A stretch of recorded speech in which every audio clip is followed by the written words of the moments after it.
Mr. Kennedy. At this time, the microphones are open for public comment to those who have signed in prior to this session. I shall call individuals to the microphone based on the order of the sign-in. Each statement made by a participant shall be limited to 3 minutes in duration. The total time of public comment shall be limited to 60 minutes. No individual is able to yield their time to another individual. All statements shall be directed to the presiding officer. No participant may address or question board members individually. The following rules for public participation shall apply. Time limits will be strictly enforced. No personal attacks on individuals. No vulgar or indecent language. A person may address the board no more than once during a single meeting. Speakers should refrain from naming individuals. Comments or questions posed during public participation will not be debated. As a reminder, this is a meeting of the board in public, not a meeting of the public. I would like to call Jose Rodriguez, 618 Jackson Avenue. Thank you. Good evening. I want to start first off to congratulate the seniors that just graduated now a couple weeks ago for a job well done. And in this season of graduations, I want to talk about the Elizabeth Public School graduation and dropout rates that I've spoken before in the past about. The last figures that this Board of Education reported to the state, it showed that on average, in the last 3 years, almost 1,000 12 to 18-year-olds have dropped out of school. That's almost 333 students per year. That's almost a student per chair here in this room. Right? Those 12 to 18-year-olds are in my streets affecting the crime rate. What's more is that the latest figures, also that this Board of Ed has reported to the state, also showed that out of almost 1,200 graduating seniors, only 246 are planning on attending a 4-year university. As a teacher, I know that the ultimate goal is not just 4-year universities, but in this weak economy, a strong education is the best armor that we can give our students. It has been proven that people with a college education tend to get paid more and get better jobs. We need to equip our students better for the challenges that they will face. I do not find it acceptable that more secondary-age students drop out every year than go to a 4-year college. Again, more secondary-age students drop out every year than go to a 4-year college. In many town hall meetings and Board of Education meetings that I have attended, a lot of the commissioners have stated that improvement in this district is a marathon and not a race. And lots of students in this district, are suffering and cannot wait. While improvement comes slowly, they are suffering again and are being done an injustice.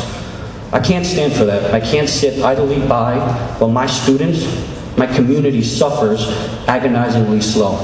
Again, I tell you that in our schools exists a culture of haves and have-nots when it comes to which school students tend to attend. Whether you don't realize it and deny it, or whether you implicitly allow it to occur for political gain, is implorable either way. Ladies and gentlemen, there are students suffering again in our schools. I have a vision where good education will cause this city to blossom, a new type of renaissance where all students are educated equally and fairly. That not only the most academically, or that the most highly academic students are applauded, but a system that also helps its most needy students. I hope one day you can join me in realizing that schools affect communities, that bad neighborhoods don't make bad schools, and realize that bad schools make bad communities. I hope. Thank you. Thank you for your comments. I'd like to call Calvin Totten, 646 Magnolia Avenue.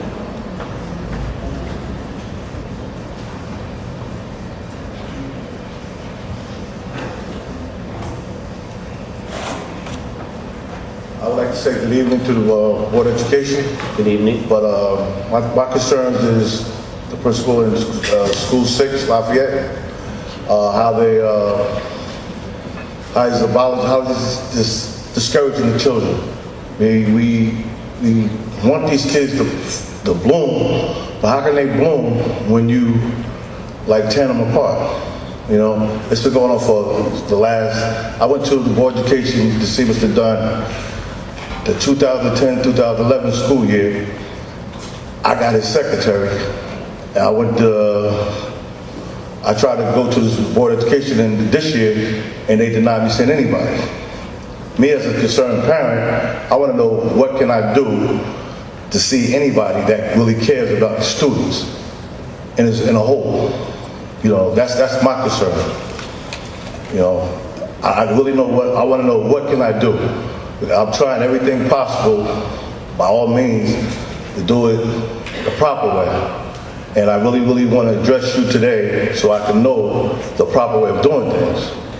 Because I am a concerned parent. I really care about whether my kid's going to be on the street, because it's either they're going to get the teacher going to get their attention, or the guy on the street going to get their attention. Me as a parent, I'm doing everything possible to keep them on the right road. But during school time, when an educator tells tears their or demolish their morals, what am I to do? So what they do, they cut, they do everything possible while I'm at work. And now, you know, at the end of the day, I go to the school, and I talk to individuals, and they tell me that my child is 15, he has no business being in the school, such and such, such and such and such. I don't know why he's here, he's too old to be here, he's this, he's that. Instead of trying to teach him and try to move him on, at least you just tear them apart. I really don't know what to do.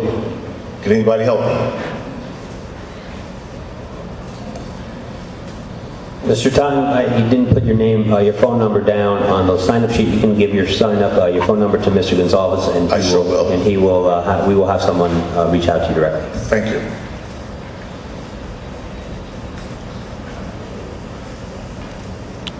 Next, Maria Maderos, 212 Inslee Place.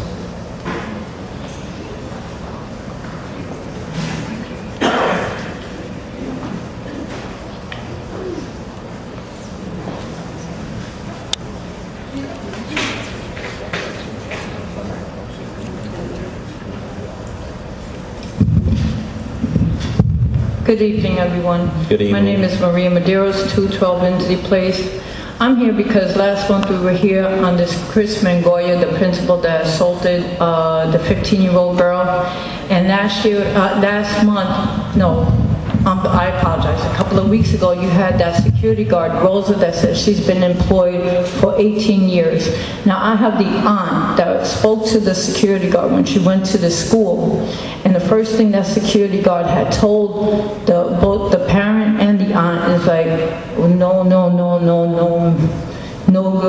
good, que él nació fue malo. And in English, that's the translation, what he did was wrong. Now, she came up here and tried to praise that he never did anything wrong. I don't know if she was trying to cover herself, but what she did in front of the parents was two different things, because she turned around and told the parents, cállate, yo no puedo hablar mucho, that she cannot talk, lower it. She had let them know what was going on, and she didn't approve it. Now, for her to come up here and was a two-sided story, I don't think that was fair. Okay, not only that, we have another gentleman here, a father, that's saying that, he's always saying that it's up to the parents. Okay, we are parents. We send our kids to school, but it's also your job to build our children's morals up. Not having that same principal that put his hand on that child to tell this parent's child that he shouldn't be in the school, he's 15, he should be dropped out, not building the kids' morale, not trying to find out, okay, why don't we send your child to Hillcrest? This isn't working out. Why don't we get him tested? See if there's another problem. The kid was never tested. You are always saying that you are trying to improve, but what children are you trying to improve? The ones that's going to give you the blue ribbon school? Because from where I stand, all kids should be having the same education.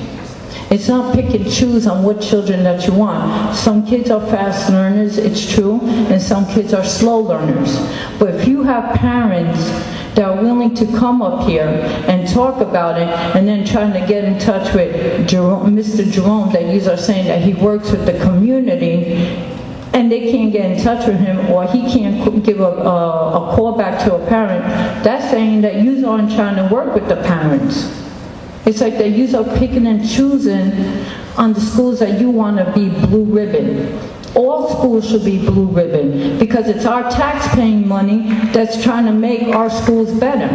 We don't want kids out in the street because if you look at it and through the jail system and the prison system, it's with the education of the children. And they don't have that right education. And education starts in the school also, not at home. So I'm just asking you, for you to look into it and start helping us parents on informing those parents that are trying to get their kids help. Because if you're discouraging, how we're going to help us? Can you I'm wrap up leaving your right comments, now. please? Thank you very much. Have a wonderful day. Thank you for your comments. I'd like to call James Carey, 202nd Street.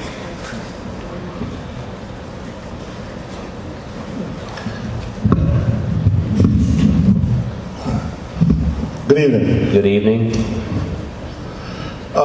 At the last school board meeting that we were here, the mother was sitting right here along with the daughter who was allegedly assaulted.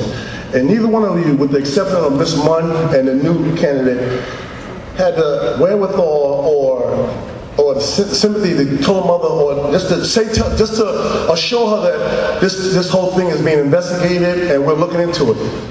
So I'm curious to know tonight, where's your compassion? It could have been any one of your children. Any one of your children.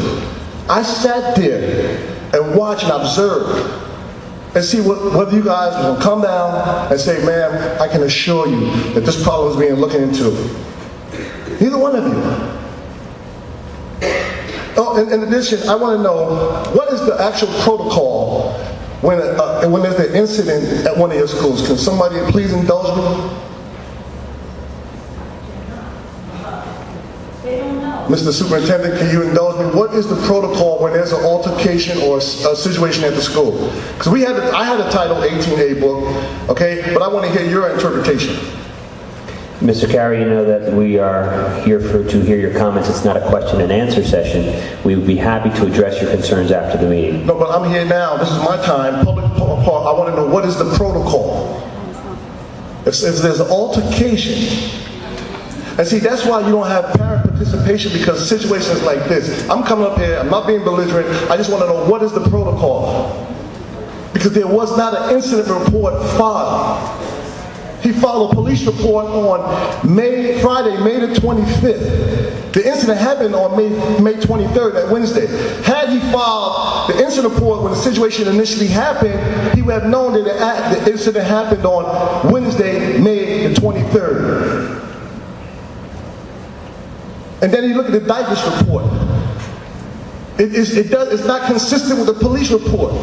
He says that he had to restrain the young lady in the auditorium. Well, I spoke to 1, 2, 3, 4, 5, 6 individuals, the young ladies, and I'm not going to disclose their identity because they have the day in court, and they all assert there was no situation in the auditorium. It was a verbal squabble. And then the girl that he actually did restrain in the hallway, it wasn't the young lady, Turaya. So I want to know, what is the protocol when there's an incident that takes place in one of your schools?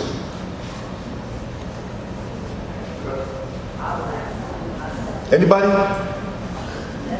Do you have any other comments?